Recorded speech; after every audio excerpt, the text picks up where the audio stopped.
त्यावेळेस तहसील प्रशासनाच्या निर्देशनात आलं की इथं नगरपालिकेने घरकुल दिलेले आहेत। मग तहसीलने एक पत्र काढलं नगरपालिकेला की तुम्ही यांना कुठल्या बेसवरती घरकुल दिले।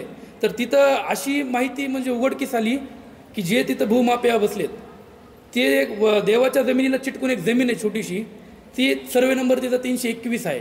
तर हे लोक काय करायचे, 321ची रजिस्ट्री करायचे आणि घर कुठं बसवायचे 322मध्ये। 322 हा पूर्ण देवाचा गट नंबर आहे।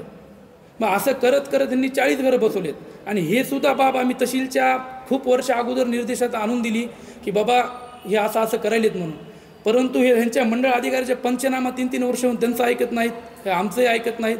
आणि एक बाब अशी सांगायची म्हणले की हे राष्ट्रीय मंदिर आहे, ह्याचा गव्हर्नमेंट सगळं देखभाल करते आणि ही जागासुद्धा शासनाचीच येते एका प्रकारे, देवाची म्हणजे शासनाचीच आली आणि शासनाच्या जमिनीकडे लक्ष देत नाही आहे, ही खूप मोठी खंत आहे। आता तिची जागा आतापर्यंत आम्हाला ह्या जागेसाठी कुणी एवढं काही सपोर्ट केलेला नाही आहे। तहसीलदार अध्यक्ष असतील किंवा ट्रस्ट असेल किंवा दुसरे काही मंडळ असेल, एवढ्या वर्षामध्ये कुणीच आम्हाला काही सपोर्ट केलेला नाही आहे। आम्ही लढत इथपर्यंत आलेलो आहोत।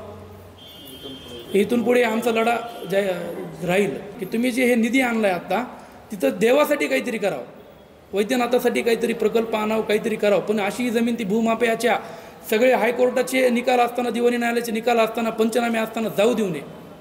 आणि जर प्रशासनाने आता यावरती लक्ष नाही दिलं तर आम्ही सगळे जाऊन जिल्हा अधिकाऱ्याकडे आत्मदहन करू। भारतातील 12 ज्योतिर्लिंगपैकी 5वं ज्योतिर्लिंग असलेला प्रभू वैद्यनाथ, तर वैद्यनाथ मंदिराच्या 500 मीटर अंतरावर असलेली तहसीलला उपोषणाला बसलो होतो की ह्या जमिनीवर वारंवार अतिक्रमण वाढत आहे, ते अतिक्रमण हटवण्यात यावे।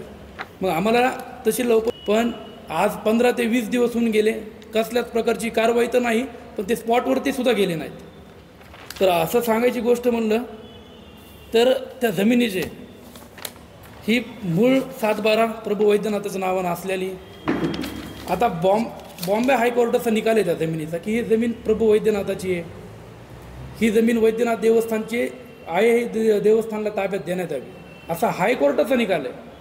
हायकोर्टाच्या आदेशाचं सुद्धा ह्या तहसीलनं कधी पालन केलेलं नाही आजपर्यंत। मग हायकोर्ट झाल्यानंतर ते हायकोर्टाच्या निकालाला त्यांनी चॅलेंज केलं आणि ते दिवाणी न्यायालयामध्ये गेले। आता हे बघत असताना आपण ही दिवाणी न्यायालयाचा निकाल आहे। दिवाणी न्यायालयाने स्पष्ट असं सांगितलं की इथं कुणाचंच कूळ लागू शकत नाही, ही जमीन कुणाच्या नावे होऊ शकत नाही, ही जमीन फक्त आणि फक्त प्रभू वैद्यनाथाची आहे, ती जमीन वैद्यनाथाच्या ताब्यात देण्यात यावी असं दोन्ही कोर्टानं सांगितलेलं असताना आणखीनही त्या जमिनीवर कसल्या प्रकारची कारवाई केली नाही।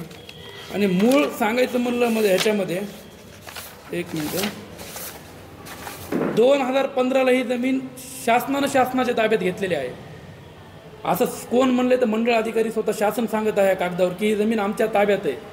आजच्या तारखेला सुद्धा ही जमीन शासनाच्या ताब्यात आहे।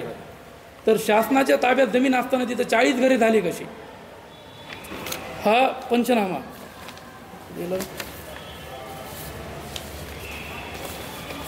हा मंडळ अधिकाऱ्याचा पंचनामा आहे की वारंवार तिथं अतिक्रमण होत आहे। 2021ला हा पंचनामा केलेला आहे त्या जागेवर की बाबा इथं वारंवार अतिक्रमण होत आहे। तहसीलला असं पत्र दिलं मंडळ अधिकाऱ्याला, तरीसुद्धा त्या जमिनीवर कसल्याच प्रकारची कारवाई केली नाही। आणि आपण बघत असाल हा 2011चा त्या जमिनीचा फोटो आहे। तिथं फक्त तेव्हा 2 घरं होते। 2 घरं असल्यापासून समस्त पुजारी समाज तिथं जाऊन तहसीलला अर्ज देत आहे की बाबा इथं अतिक्रमण होत आहे।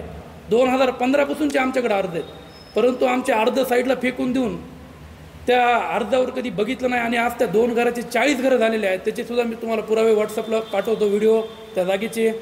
आणि मूळ इथं सांगायचं म्हणलं तर एक बाब अशी आली की त्या 40 घराच्या बाहेर नगरपालिकेची पाटी आहे की यांना घरकुल देण्यात आलेले आहेत। तर माझं म्हणणं आहे की ही जमीन खिदमतमाश आहे।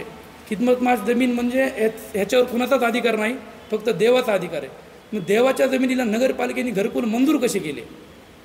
आज घरकुल द्यायचं म्हणलं तर तिथं जिओ टॅग ही गव्हर्नमेंटची सरकारची एक सिस्टीम आहे की बाबा तुम्ही ते लोकेशन बघा आणि ते हे करा, पण ते सुद्धा न बघता आज एका घराला 40 घरांना तिथं घरकुल देण्यात आलेलं आहे।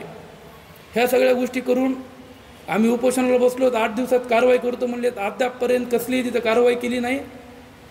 आणि यामुळे जे तिथं भूमाफिया बसलेत त्यांचं आणखीनही वाढत आहे की प्रशासन आम्हाला कसल्याच प्रकारची म्हणजे आमच्यावर येत नाही किंवा कारवाई करत नाही।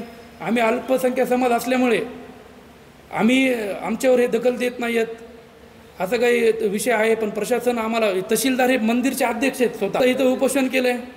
उपोषण करून सुद्धा आमची काही त्यांनी दाद घेतली नाही. आता आम्ही येणाऱ्या काळात बीडला जिल्हाधिकाऱ्याकडे उपोषणाला बसू, नाही तर तिथं आत्मदहन करू. कारण का आम्ही हायकोर्टाचा निकाल असताना, दिवाणी न्यायालयाचा निकाल असताना, स्वतः तहसीलचा पंचनामा असताना, मंडळ अधिकाऱ्याचा पंचनामा असताना की इथं अतिक्रमण होईल, मग ह्यांना आणखीन पुरावा काय पाहिजे? व्हिडिओ आहेत, तिथले सगळे फोटोज आहेत की बाबा इथं घरं होत आहेत, नगरपालिका त्यांना देत आहे. हे खूप मोठं रॅकेट आहे बघायला गेलं तर. ह्याच्यावरती कारवाई होत नसेल तर आम्ही आता बीडला जाऊन आत्मदहन करू येणाऱ्या काळामध्ये.